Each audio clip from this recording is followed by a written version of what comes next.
Coba deh bayangin, gimana susahnya jaga satu pesan biar tetap utuh selama ratusan tahun. Zaman sekarang aja, gampang banget kan informasi itu melenceng atau diubah-ubah. Nah, dalam beberapa menit ke depan, kita bakal kupas tuntas sebuah sistem yang luar biasa. Usianya udah 1400 tahun, dan dirancang khusus buat melawan itu semua, ilmu transmisi hadis. Jadi pertanyaannya simpel banget kan? Gimana caranya kita bisa percaya sama pesan yang umurnya udah 1400 tahun? Ternyata jawabannya tuh bukan cuma soal percaya aja, tapi tentang sebuah metodologi yang, wah, luar biasa teliti buat menjaga keasliannya. Pernah main telepon rusak kan? Kita semua tahu lah ya, pesen di awal apa, pas nyampe di akhir jadi apa. Kacau, sama sekali nggak bisa diandalin. Nah, transmisi hadis itu kebalikannya 180 derajat. Ini sistem yang sistematis, terverifikasi, dan telitinya minta ampun.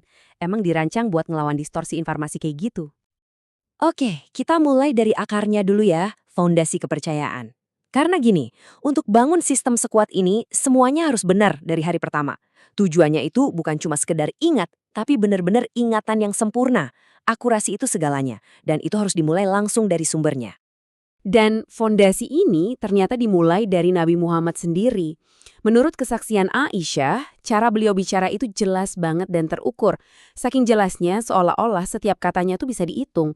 Ini nunjukin kalau benih pertama dari sistem ini adalah komunikasi yang emang disengaja, yang jernih, bukan obrolan sambil lalu. Komitmen ini diterusin sama para sahabat. Ada cerita keren banget nih tentang Umar bin Al-Khattab. Beliau itu sampai bikin jadwal gantian sama tetangganya buat datang ke majelis Nabi. Tujuannya apa coba? Biar nggak ada satupun ajaran yang kelewat.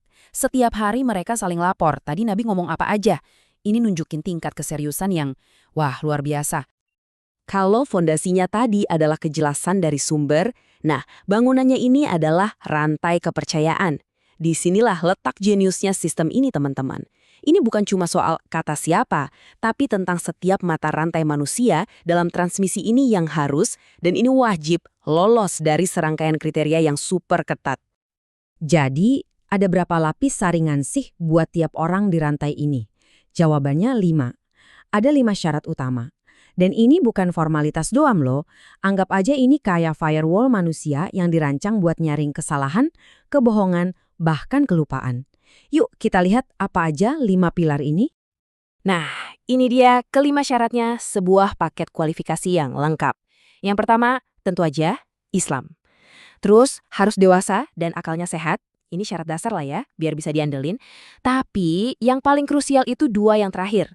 Punya karakter yang adil atau adil, dan daya ingat yang kuat banget atau dabt. Jadi, integritas moral dan kapasitas otak itu harus jalan bareng. Bukan cuma salah satu, tapi dua-duanya. Coba kita dalemin sedikit soal karakter adil atau adalah ini, karena ini bener-bener jantungnya sistem kepercayaan ini. Ini tuh bukan cuma soal kelihatan alim di depan orang, bukan. Ini tuh penilaian menyeluruh soal integritas, kejujuran, dan sikap lurus seseorang sehari-hari. Pokoknya, semua hal yang bikin kita bisa percaya 100% sama omongan dia. Nah, ini ada contoh yang mungkin agak mengejutkan soal syarat kedewasaan tadi. Mahmud bin Al-Rabi, dia meriwayatkan kejadian ini pas umurnya baru 5 tahun. 5 tahun? Dan hadisnya diterima. Kenapa? Karena meskipun dia masih kecil, dia paham dan ingat banget kejadiannya dengan jelas. Jadi poin pentingnya tuh bukan umurnya, tapi pemahaman dan kemampuan dia buat mengingat. Oke, jadi kita udah tahu ya kriteria super ketat buat orangnya. Tapi itu baru setengah cerita. Sekarang kita lihat gimana caranya ilmu itu diwariskan. Soalnya, ternyata cara transfer ilmunya pun ada aturan main formalnya sendiri. Nggak bisa sembarangan. Ternyata nih, ada 8 metode formal buat menerima hadis. Dan yang paling menarik, nggak semua metode ini dianggap sama kuat. Para ulama bikin peringkatnya, semacam ranking keandalan gitu. Dari yang paling top sampai yang paling lemah. Mirip-mirip kayak tingkatan bukti dalam investigasi deh. Yuk, kita intip 3 teratas. Standar emasnya, tentu aja, mendengar langsung atau al-sama. Nggak ada yang bisa ngalahin denger langsung dari mulut gurunya kan? Di tingkat kedua, ada pembacaan ulang. Ini pas muridnya baca catatannya ke guru buat diverifikasi.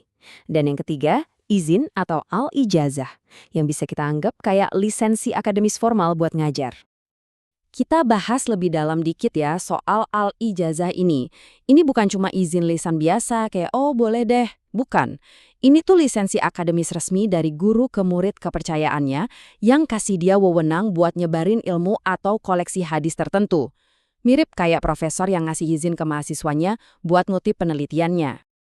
Nah, ini contohnya biar kebayang bedanya. Izin yang sah itu spesifik banget. Saya izinkan kamu untuk meriwayatkan isi buku ini dari saya. Jelas kan? Bandingin sama izin yang nggak sah, yang umum dan kabur. Saya izinkan siapa aja buat meriwayatkan apapun yang pernah saya katakan. Nah, kelihatan kan bedanya? Spesifik itu kuncinya. Oke, jadi kita udah punya orang-orang yang terverifikasi, metodenya juga terstruktur. Pertanyaannya, gimana caranya sistem lisan yang super canggih ini bisa bertahan sampai sekarang?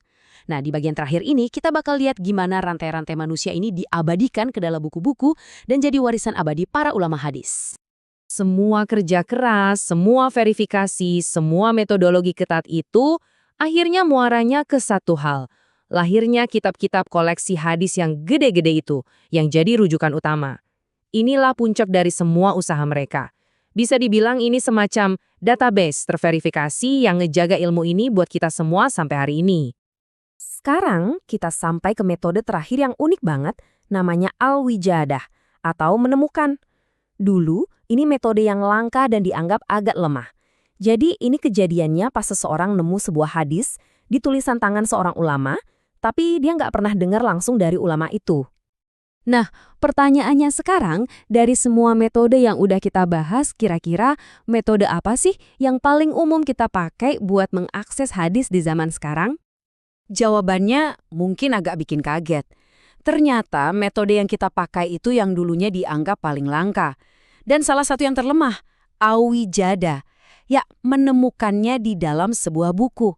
Berkat kerja keras para ulama yang nyusun kitab-kitab itu, kita sekarang bisa mengakses semua ini dengan cara yang paling praktis. Ironis banget ya. Dan ini membawa kita ke renungan terakhir. Di zaman serba digital sekarang, zaman misinformasi, di mana hoax nyebar lebih cepat dari apapun, pelajaran apa sih yang bisa kita petik dari sebuah sistem berumur 1400 tahun yang dibangun di atas kepercayaan antar manusia dan verifikasi yang telitinya bukan main?